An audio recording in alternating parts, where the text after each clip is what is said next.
The Chronicles of Olivia video I will continue with. And I want to give a shout out to Bullhorn Betty and say, you are right. People, everybody, stop paying attention to that so-called private investigator who's only misleading you. His job is, or he's not even working for them, from what he recently admitted to. He said, no, they were looking for volunteers, and I answered the call. You know, it's, what can I say? I don't know what his agenda is. I don't know. The Netflix special will come, from what I understand, but now what is the most important thing is that we look for the right answers. How has you guys' lives been affected? Chris said, you need to understand. Okay, first Katie said,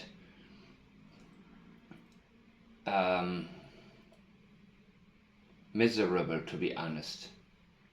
The interviewer asked, what's it like when you guys wake up in the morning? How does it feel? And of course she was talking about, how does it feel to have your child missing? And Chris talks about, well, you know, he introduces it with a lot of flowery language. Let me explain it like this, and he always wants to be the guy who shares some wisdom, you know.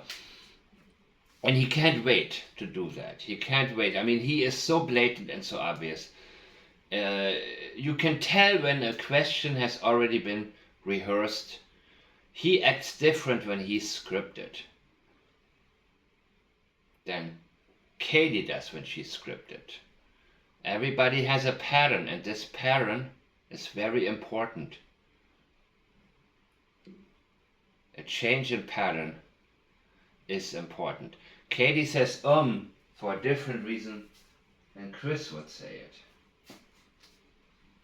So he says a bunch of stuff ending with get out of bed to deal and face everybody's negativity.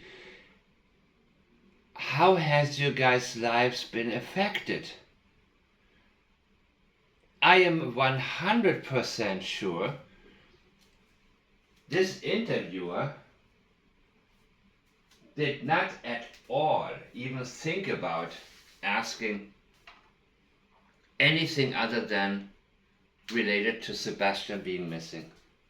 What does it feel to, and he's talking about other people's negativity. Sebastian Rogers to him has been dead already. There is no more Sebastian.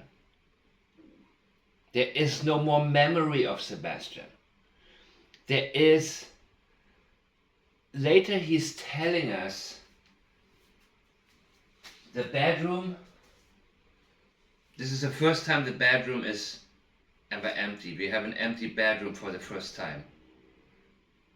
Oh, except when he's with his dad every other weekend. Well, that's what, 4 days? One, or is it 2 nights or 3 nights that he stays there with his dad on every other weekend? Well, it's at least 4-5 nights every month. So Katie interrupts him with the fact that my son still not home. Sometimes I transcribe it as I hear it, and again, the southern thing. There are 3 things I have noticed Chris cannot talk about, according to him. He is telling us again and again and again, if you have questions, just ask. Then he says, unless some questions I cannot get to because law enforcement told me not to discuss certain things. There we go again. While he's saying, just ask, he's telling people also in other interviews to back off. Back off. Oh, by the way, you can ask me anything. Really? Okay. He says, just be respectful. I'm very respectful.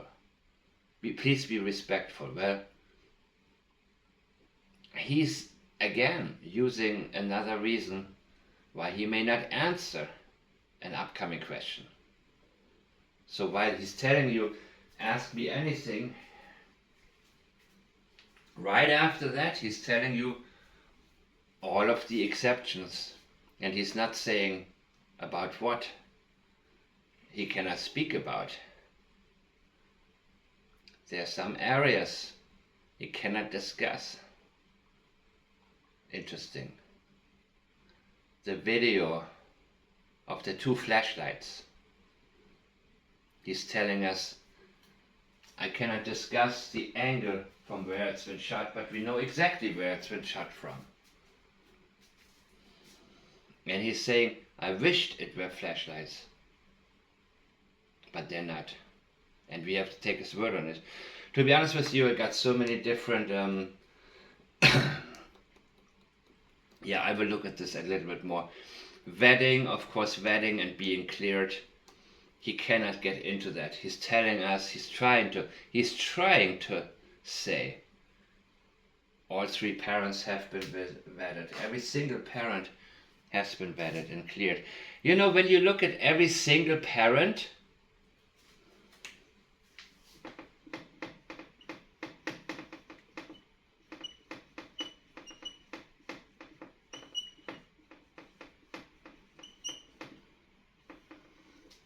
Seth is single. They're not single. Don't think for a second that multiple meanings of a word are not a part of why people choose these words. Deniability and out, direct lying is very difficult. And I cannot explain to you exactly why. Maybe because direct lying was what at one point we got punished for when we were children. Or we've experienced that we couldn't talk our way out of it at all.